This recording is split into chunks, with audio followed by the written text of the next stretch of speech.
सुप्रभात बच्चों, आज हम आपकी पाठ्य पुस्तक हिंदी के अध्याय 7 का अध्ययन करेंगे जिसका शीर्षक है वचन। तो चलिए पाठ को पढ़ते हैं, जानते हैं वचन के बारे में, क्या होते हैं, किस प्रकार से इनका प्रयोग भाषा के अंतर्गत, व्याकरण के अंतर्गत किया जाता है। पाठ को शुरू करते हैं।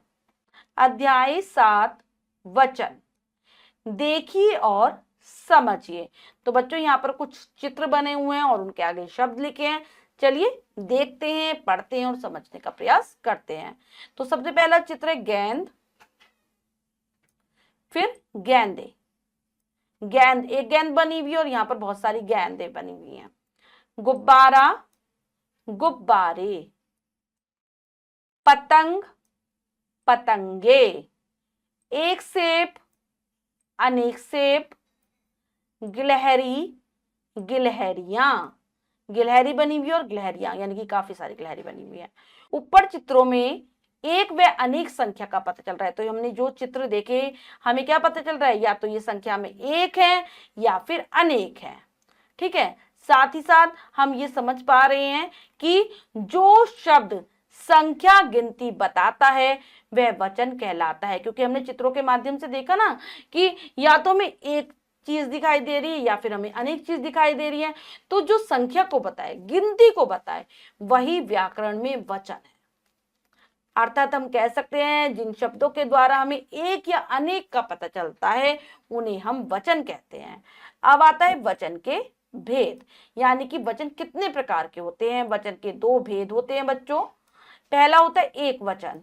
पहला आएगा हमारा एक वचन, यानी कि जो एक हो, यानी कि जिससे हमें एक संख्या का पता चल रहा है वो है एक वचन।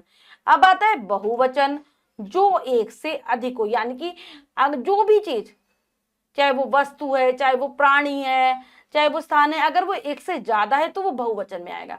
अगर दो चीजें भी है ना, संख्या में अगर दो भी है तो वो भी बहुवचन के अंतर्गत ही आएगा। दिए गए एक वचन व बहुवचन याद कीजिए। अब यहाँ पर तालिका के माध्यम से एक वचन और बहुवचन बताए गए हैं। तालिका हम पढ़ने जा रहे हैं, इसको आपको अच्छे से याद कर लेना है। ये हमारी तालिका है एक वचन और बहुवचन से संबंधित। एक वचन, बहुवचन, एक वचन, बहुवचन। क्या है? बच्चा, बच्चे, यानी कि एक तरफ एक वचन लिखे हैं और दूसरी साइड बहुवचन लिखे हैं उसके। घोड़ा, घोड़े। कैमरा, कैमरे। पुस्तक, पुस्तकें। मेज, मेजे। कन्या, कन्याएं। सेना, सेनाएं। तितली, तितलियां। महिला, महिलाएं। देवी, देवियां। रुपया, रुपए। वस्तु, वस्तुएं। साड़ी, साड़ियां। नदी, नदियां। तो एक वचन बहुवचन से संबंधित तालिका है, इसको आप याद करने का प्रयास करेंगे।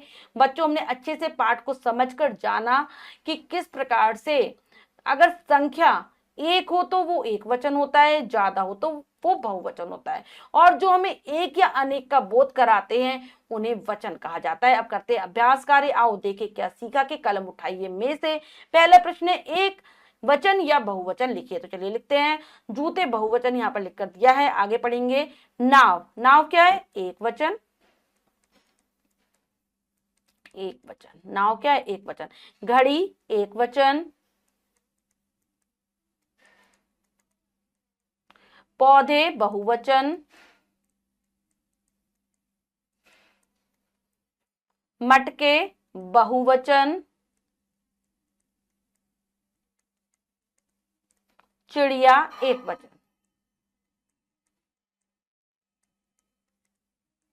नेस्ते सोच विचार कर, चित्र देखकर संख्या लिखिए। तो हमें चित्र देखकर संख्या लिखनी है। मुर्गियां कितनी है? 3। संतरे 2। मछलियां 5।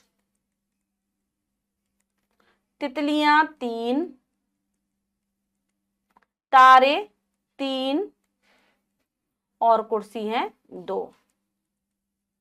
तो बच्चों, हमने पाठ को बहुत अच्छे से समझकर पढ़ा और अभ्यास कार्य किया। इसके अतिरिक्त जो भी कार्य है वो आप स्वयं करने का प्रयास करेंगे।